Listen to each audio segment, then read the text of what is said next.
I slammed the front door behind me, my hands trembling as I struggled with my keys. The house was quiet, but the silence felt heavy, filled with things we weren't saying. Scott's car wasn't in the driveway, and I knew exactly where he'd be. Not at work, like he told me this morning, but probably drowning his problems at Larry Ailes' bar again. "Damn it, Scott," I muttered, throwing my purse onto the kitchen counter. The answering machine was blinking, and I pressed play harder than I needed to. "Miss Noah, this is Virginia from Midwest Insurance. I'm calling to follow up on the claim your husband filed last week regarding his termination," the message played. My stomach sank. Scott had promised he quit his job at the bank 3 weeks ago, saying he had issues with his boss. I had doubts then. It was the third job he'd left in as many years, but I wanted to believe him. The machine beeped again. "Janet, honey, it's your mother-in-law. I hope you're not working late again. Scott could really use your support right now. Call me back, dear." I deleted Diane's message angrily. Of course, she was on his side. In her eyes, Scott could do no wrong, and any of his problems were somehow my fault. The front door creaked open, and I braced myself. Scott stumbled in, reeking of whiskey and failure. "Hey, babe," he slurred, trying to smile but failing miserably. "You're home early?" "Cut the act, Scott," I snapped. "I know you got fired. Why did you lie to me?" His face fell, guilt showing in his red, tired eyes. "I didn't want to disappoint you again." "So, you thought lying was a better choice?" I ran my hand through my hair, feeling the frustration rise. How are we supposed to trust each other if you can't even be honest about something like this? Scott collapsed onto the couch, his head in his hands. "I'm sorry, Janet. I really messed up this time." "This time," I said, my voice getting louder. "Scott, this is becoming a habit. We can't keep living like this." He mumbled something about a missed deadline and an angry client. Same story, different day. I paced the living room, my mind racing. "We need to make some changes," I said firmly. "I can't keep being the only reliable income around here, and you need to—" The phone rang, cutting me off. Scott jumped for it, clearly relieved by the distraction. "Hello?" "Oh, hi, Mom," he said, giving me a look that begged for a break from the argument. I rolled my eyes and headed to the kitchen, needing a break. As I filled a glass of water, I could hear Scott's voice from the other room. "Yeah, Janet's here. She found out about the job." Then, in a quieter tone, he added, "No, I haven't told her that part yet." I froze, gripping the glass tightly. What else was he hiding? "Mom, I don't think that's a good idea," Scott said, his voice low and urgent. "Janet won't know. I know you're trying to help." "But—" I stormed back into the living room. "Won't what, Scott? What genius plan has your mother come up with now?" Scott's eyes widened in panic. "It's nothing." "It's nothing, Mom." "I have to go."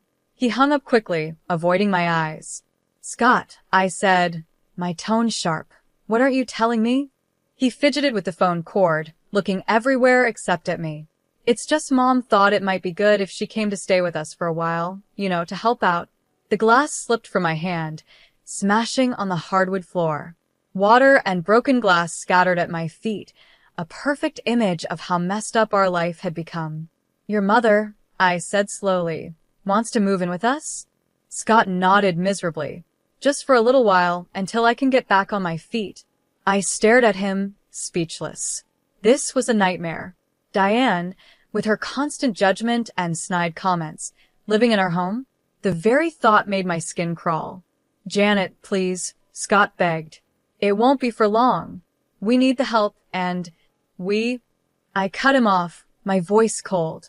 "There is no we in this decision, Scott. You and your mother don't get to decide how we handle your mistakes." I turned, carefully stepping over the broken glass.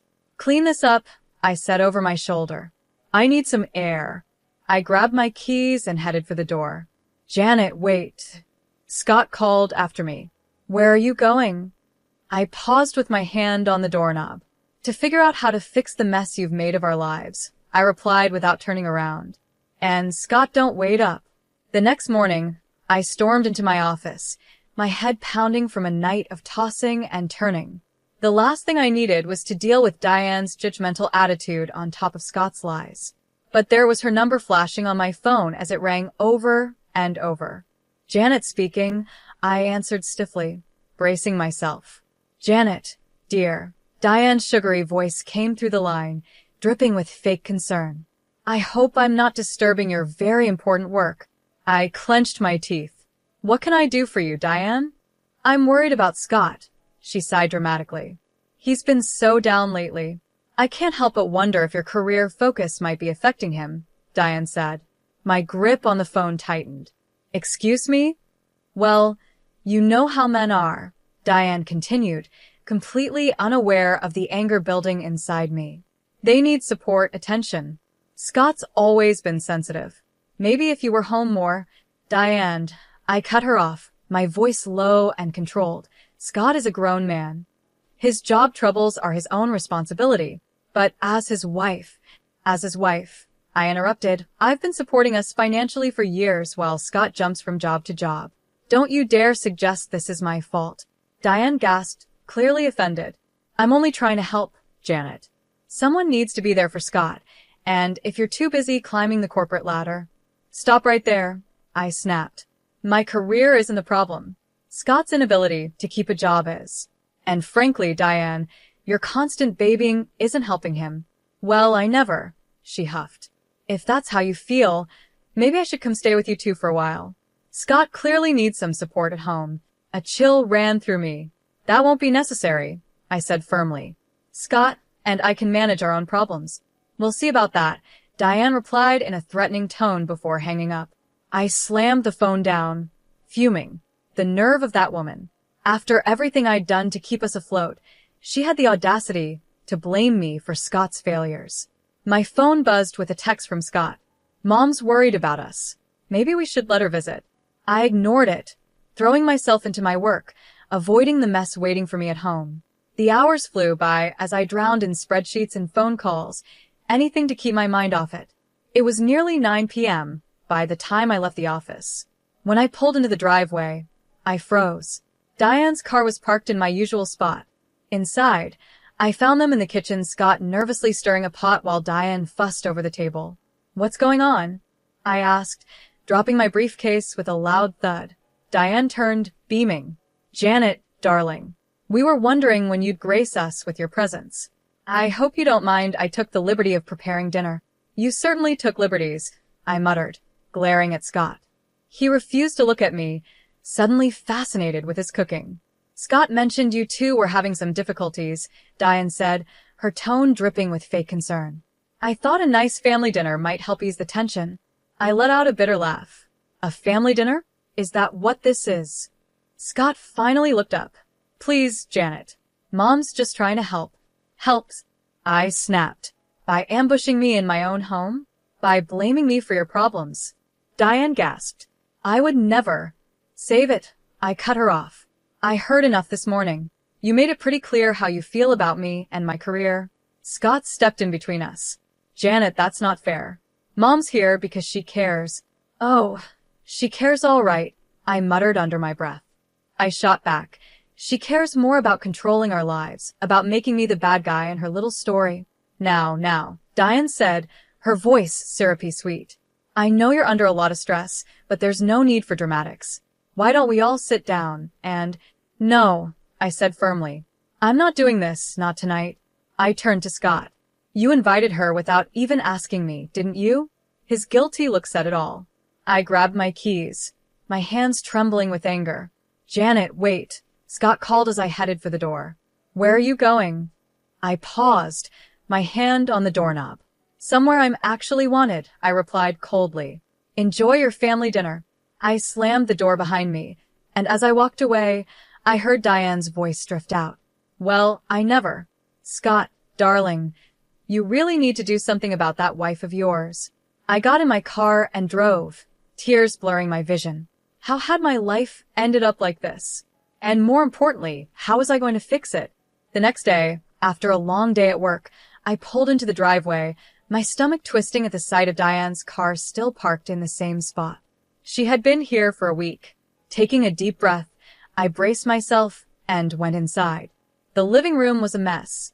Diane's belongings were scattered everywhere, suitcases overflowing with clothes, boxes stacked high, and framed pictures of her and Scott covering every surface. What the hell is going on? I demanded, my voice echoing through the house. Scott walked out of the kitchen, looking embarrassed. Janet, honey, I can explain. Scott invited me to stay for a while. Diane cut in, sweeping into the room with a smug smile. Isn't it wonderful? Now I can help around the house and give you more time to focus on your career. I felt the blood drain from my face. Stay? For how long? Scott shuffled his feet, avoiding my eyes. Well, you see, Mom's having some financial problems. I thought she could live with us until she gets back on her feet. Live with us? I repeated, my voice rising. Scott, we can barely support ourselves. How are we supposed to support your mother too? Diane clicked her tongue. Now, Janet, there's no need to be so dramatic. I'm sure if we tighten our belts, we can make it work. After all, family comes first. I spun around to face her. This isn't your decision, Diane. This is our home, mine and Scott's. Of course, dear, she said, patronizingly. But Scott agrees it's for the best. Don't you, sweethearts? Scott nodded weakly, and something inside me snapped. How dare you? I hissed, stepping closer to him. How dare you make this decision without talking to me? This is my house too, Scott. My life. Please, Janet, Scott begged.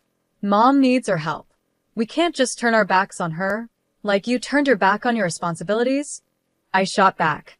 I fired back. Or how about how you've turned your back on our marriage by lying to me? Diane gasped. Janet, that's no way to talk to your husband. I whirled around to face her. And you come waltzing in here, criticizing my choices, blaming me for Scott's failures, and now you expect me to support you. I'm only trying to help, Diane sniffed. Someone needs to hold this family together. We were doing just fine before you showed up. I snapped. Scott stepped between us. Janet, that's enough. Mom's staying, and that's final. I stared at him, disbelief and betrayal flooding through me. Final? You don't get to make that decision on your own, Scott. Well, someone has to make decisions around here, he shot back. You're never home anyway. His words hit me like a punch to the gut. I stepped back, grabbing my purse. I'm never home because I'm working my butt off to keep us going while you hop from one job to the next. Janet, wait, Scott started, but I was already heading to the door. No, Scott. I'm done waiting. I'm done being the bad guy in all of this. I paused at the door, turning back to both of them. You want to play happy family with Mommy, dearest? Fine. But don't expect me to stick around and watch. Where are you going? Scott called after me. To a hotel, I replied coldly, since I'm apparently no longer welcome in my own home. As I got into my car, I heard Diane's voice drift out the open door. Let her go, Scott. She'll come to her senses eventually. Now, why don't you help me unpack? I sped out of the driveway, tears blurring my vision. How had it come to this? My husband choosing his mother over me, my home invaded, my life flipped upside down. As I drove aimlessly through the dark streets, a cold determination settled inside me. If Scott and Diane wanted to play dirty, fine. Two could play at that game. It was time to start planning my next move and my revenge. I had been staying at the Comfort Inn for a week, trying to clear my mind and figure out my plan. The constant buzzing of my phone, with Scott's desperate texts and Diane's passive-aggressive voicemails, only strengthened my resolve. I needed to face this head-on. As I pulled into the driveway, I noticed Scott's car was gone. Perfect. I could grab some clothes without a confrontation. But as I stepped inside the house, I heard Diane's sharp voice coming from the kitchen. I don't care what it takes, Alex. You can't do this to me now. I froze, my hand still on the doorknob. Diane was clearly in the middle of a heated phone call, unaware of my presence. Don't you dare bring up my mistake, she hissed. You're the one who's been embezzling from the company for years. My eyes widened. What was going on? Fine, file for divorce, Diane spat. But don't think, I won't take you for everything you're worth, Alex.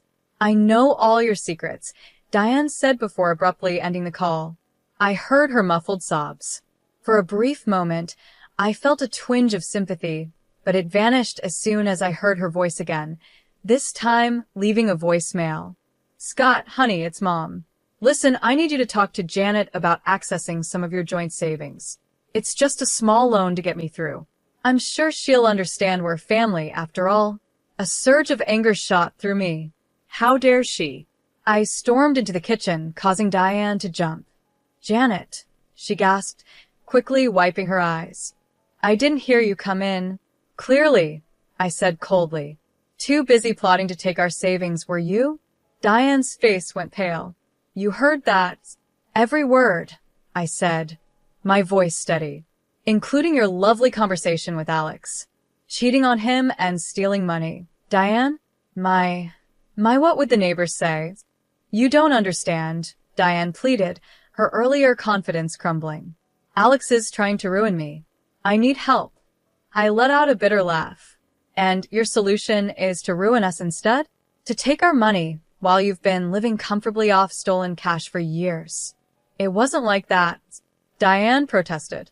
Alex handled all the finances. I didn't know. Save it, I snapped. I'm not interested in your excuses. What I do want is for you to pack your things and get out of my house. Diane's eyes narrowed. You can't throw me out. Scott invited me to stay. Watch me, I growled, stepping closer. You've manipulated and lied to us since you got here.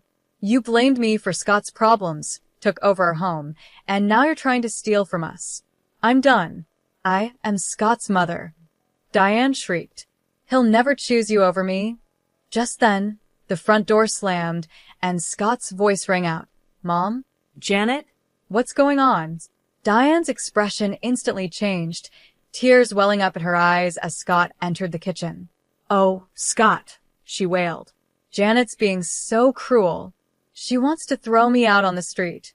Scott looked back and forth between us, confusion written all over his face. Janet, what's going on? Don't you dare fall for her act, I warned him. Your mother's been lying to both of us. She's getting divorced because she cheated on Alex, and she's been embezzling money for years. Now she wants to dip into our savings to cover her tracks. Scott's jaw dropped. Mom, is this true? Diane's sobs grew louder. Scott, please, you don't understand. I had no choice. I turned to Scott, my voice firm. It's time to decide, Scott. Either she goes or I do. For good this time. The tension in the room was thick as Scott looked between his tearful mother and me, standing firm. I could see the conflict in his eyes, years of being manipulated by his mother now colliding with the harsh truth in front of him. Scott, I said, urging him to decide. I spoke softly but firmly. This is it, Scott. This is the moment that decides our future. Choose wisely. As Scott opened his mouth to speak, I held my breath, knowing that whatever he said next would change all our lives. His eyes flickered between Diane and me, his face full of confusion and pain. I need some time to think, he stammered, backing out of the kitchen. Scott, please. Diane cried, reaching for him, but he was already gone, the front door slamming behind him. I stood there, trembling with anger and hurt. I hope you're happy, Diane, I said, my voice sharp. You've torn this family apart. Diane's tear-streaked face hardened. You did that all by yourself, Janet. If you'd been a proper wife. Don't you dare. I cut her off, my voice cold. I'm going upstairs to pack. When I come back down, I expect you to be gone. I stormed upstairs, my mind racing as I threw clothes into a suitcase. Then I heard her voice again. Diane was on the phone. I quietly crept to the top of the stairs to listen. Alex, please, she was saying, her voice desperate. I need more time. No, don't call the lawyers yet. I have a plan. My blood ran cold. What was she up to now? Scott and Janet have savings, Diane continued. If I can just get access to them, no, they don't suspect anything. Janet's too busy with her career to notice. I gripped the banister, my knuckles turning white. She was planning to steal from us. Just give me a week, Diane pleaded. I'll get the money, and we can make this all go away. I'd heard enough. I marched downstairs, my face stormy. Diane jumped when she saw me, quickly ending her call. Janet, Save it, I snapped. I heard everything. You're not just asking to borrow money, you're planning to steal it. Diane's face crumpled. You don't understand. Alex will ruin me if I don't pay him off. I had no choice. There's always a choice, I said coldly. And you chose to lie, cheat, and steal. But it ends now. I pulled out my phone and dialed Scott. It went to voicemail. Scott, it's Janet. Your mother is planning to steal our savings to pay off Alex. Come home now. We need to talk. Diane lunged at me, trying to grab the phone. You can't do this, she shrieked. I dodged her, my voice rising. Watch me. It's over, Diane. Your lies, your manipulation. All of it. Just then, the front door opened. Scott walked in, his face pale. I heard everything, he said quietly. The voicemail came through while I was sitting in the car. Diane collapsed onto the couch, sobbing. Scott, sweetheart, please, you don't understand. I understand perfectly, Scott interrupted, his voice firm. You've been lying to us, using us, and now you are going to steal from us. I felt a glimmer of hope. Was Scott finally seeing the truth? But then he turned to me, his eyes cold. And you, Janet, you've been so wrapped up in your job that you didn't even notice what was happening in our own home. My jaw dropped. Are you serious right now? I've been the one supporting us while you can't keep a job. I've been dealing with your mother's constant criticism and manipulation. Scott shook his head. Maybe if you'd been around more, none of this would have happened. I stared at him, disbelief and fury churning inside me. In that moment, I saw my future, one where I would always be blamed, where I would never be enough, where I would sacrifice everything for a man who would always choose his mother over me. You know what? I said, my voice cold and calm. You're right, Scott. I haven't been around enough. So let me fix that right now. I grabbed my suitcase and headed for the door. Janet, wait. Where are you going? Scott called after me. I paused at the door, looking back at the two people who had betrayed me so deeply. I'm leaving, I said firmly. For good this time. You two deserve each other. As I walked out, I heard Diane's smug whisper to Scott. It's for the best, darling. Now, about that savings account. I got into my car, my hands shaking as I gripped the steering wheel. This wasn't just about leaving anymore. It was about protecting myself and everything I had worked for. It was time to call a lawyer and start divorce proceedings. If Scott and Diane wanted to play dirty, I'd show them just how strong I could be. 3 weeks later, I sat in my lawyer Nicole's office, going over the divorce papers for what felt like the 100th time. I was determined to protect myself and my assets. Everything looks good, Janet, Nicole said. We've frozen the joint accounts, and Scott can't touch your personal savings. Are you ready to file?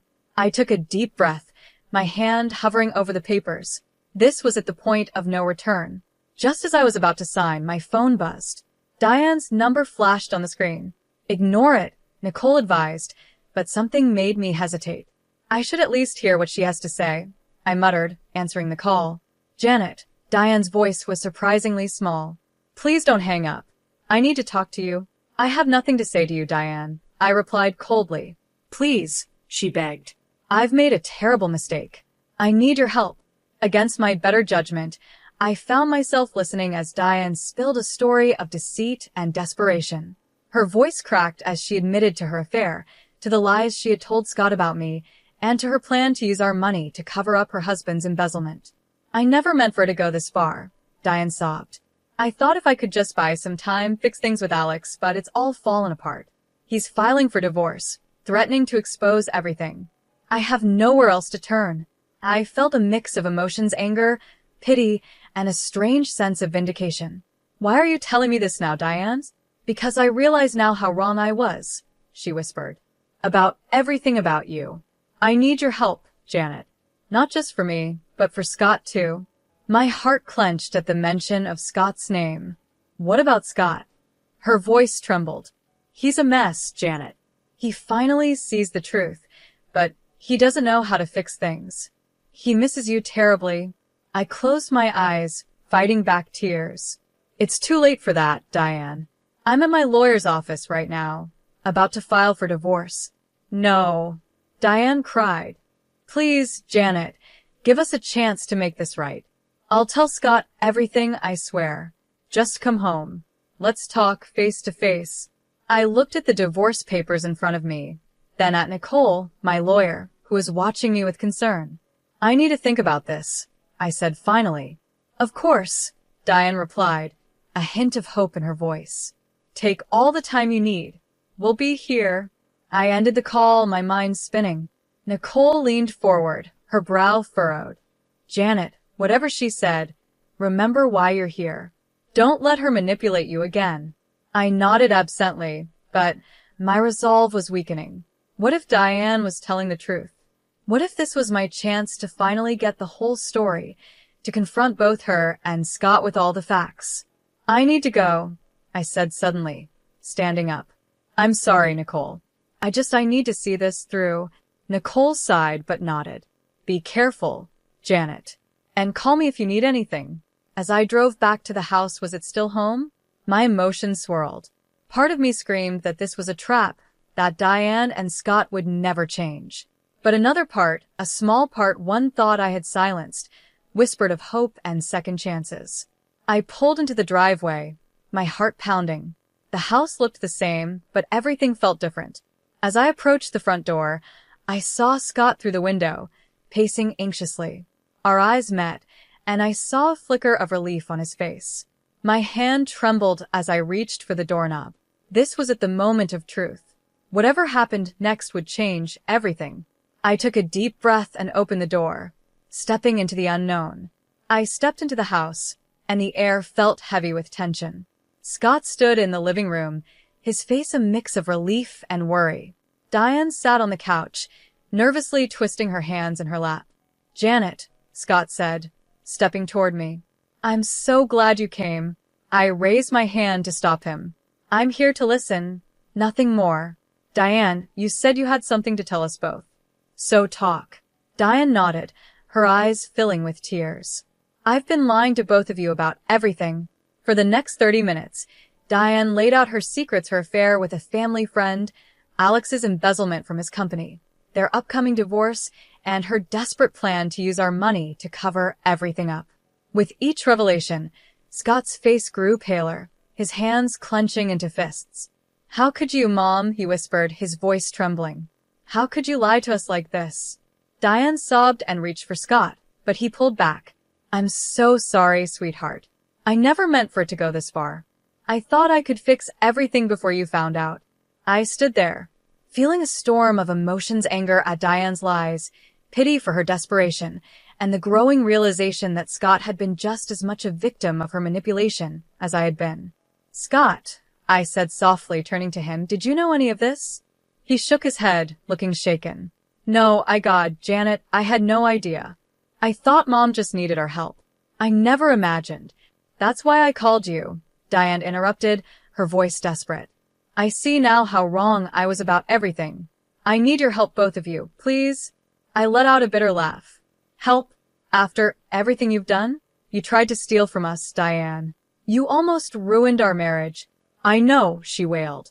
And I'll spend the rest of my life making it up to you both. But right now, I need your help to fix this mess with Alex. If we don't act fast, he'll expose everything, and we'll all go down. Scott turned to me, his eyes full of desperation. Janet, what should we do? I felt the weight of the moment. This was the decision that would shape the future of not just my marriage, but our whole family. No, I said firmly, surprising even myself with how strong my voice sounded. We're not doing this, Diane. Not anymore. But Diane started, but I cut her off. No more lies. No more schemes. You made this mess, and you're going to face the consequences, just like the rest of us. I turned to Scott, my heart pounding, waiting for his response. I love you, Scott, but I can't keep living like this. We can't keep letting your mother behave this way, I said, my voice steady but sad. Scott nodded slowly, understanding finally sinking in. You're right. Mom, I'm sorry, but Janet's right. We can't help you cover this up. Diane's face crumpled. But what am I supposed to do? Where will I go? That's not our problem anymore, I said, feeling a huge weight lift off my shoulders. I turned to Scott. We need to talk alone. We left Diane sobbing on the couch and moved to the kitchen. The air between us was thick with unspoken feelings and hurt. "Janet," Scott started, his voice full of emotion, "I've been such a fool. Can you ever forgive me?" I looked at him, really looked at him, for the first time in months. I saw the man I had once fallen in love with, but I also saw the son who had let his mother come between us. "I don't know, Scott," I said honestly. "I love you, but I don't know if love is enough anymore. We have a lot to work through." Scott nodded, tears in his eyes. "I understand. Whatever it takes, Janet. I want to make this right." As we stood there in our kitchen, with the sound of Diane's sobs in the background, I realized this was just the beginning. We had a long and difficult journey ahead, facing the consequences of Diane's actions, rebuilding trust, and figuring out if our marriage could survive this test. But for the first time in months, I felt a glimmer of hope. Whatever came next, I knew I had the strength to face it head-on. 2 years later, I stood in my new apartment, surrounded by moving boxes and the promise of a fresh start. The divorce had been finalized 4 months ago, and I was finally ready to close this chapter of my life. My phone buzzed with a message from my boss. "Congratulations on the promotion, Janet. I can't wait to see what you'll do as our new marketing director." I smiled, feeling a surge of pride. This was what I had been working for, recognition for my skills and hard work, not judgment for being ambitious. As I unpacked, I came across a photo of Scott and me from happier times. A wave of sadness hit me, but it quickly passed, replaced by a sense of peace. We had tried to make things work after Diane's confession, but the trust had been too deeply damaged. In the end, we both realized that sometimes love just isn't enough. The doorbell rang, pulling me from my thoughts. When I opened the door, I was surprised to see Diane standing there. She looked older and more worn down than I remembered. "Janet," she said softly, "I hope I'm not bothering you. I just wanted to apologize again and give you this." She handed me an envelope. Inside was a check for a large sum, much more than she had tried to take from us. "It's everything I have," Diane said, her voice trembling. "I sold the house, my jewelry. I want to make up for what I did to you and Scott," Diane said, her voice trembling. She handed me the check, and I stared at it, emotions swirling inside me. "Diane," I began, but she cut me off. "I know this won't fix anything, but I hope it helps you start your new life. I see that now." Looking at this woman who had caused me so much pain, I realized my anger had faded. "Thank you, Diane, but I don't need this. I've already started my new life." I handed the check back to her. "Use it to start over for yourself. Learn from this and be better." Diane's eyes filled with tears. "You're an incredible woman, Janet. I'm sorry I didn't realize that sooner." After she left, I sat on my new couch, trying to process everything. My phone buzzed again, this time a text from Scott. "Heard about your promotion. Congratulations, Janet. You always were the strong one." I smiled sadly and typed back a simple thank you. As I hit send, it hit me this was truly the end of an era. Scott and Diane would always be part of my past, but they no longer had any hold over my future. I walked over to the window, gazing out at the city skyline. My new life stretched out in front of me, full of possibilities. No more compromising my dreams, no more dimming my light to make others feel comfortable. I was free to be myself completely and unapologetically. As the sun set, painting the sky in shades of orange and pink, I felt excitement building inside me. Tomorrow was a new day, the first of many, and I was ready to embrace it, stronger and wiser than before. I thought about all the women out there facing similar struggles, torn between family obligations and their own ambitions, fighting to be valued and heard. I hoped my story would inspire them to stand up for themselves and demand the love and respect they deserved. At that moment, I made a promise to myself. I would use my new position not just to move my career forward, but to mentor other women, to help them find their voices and pursue their dreams. My journey had been hard, but it had taught me invaluable lessons about resilience, self-worth, and the power of staying true to who you are. As night fell, I raised a glass to my reflection in the window. "Here's to new beginnings," I whispered, "to strength, to growth, and to never settling for less than you deserve." The future was bright, and for the first time in years, I felt truly, genuinely happy. Whatever challenges came my way, I knew I had the strength to face them.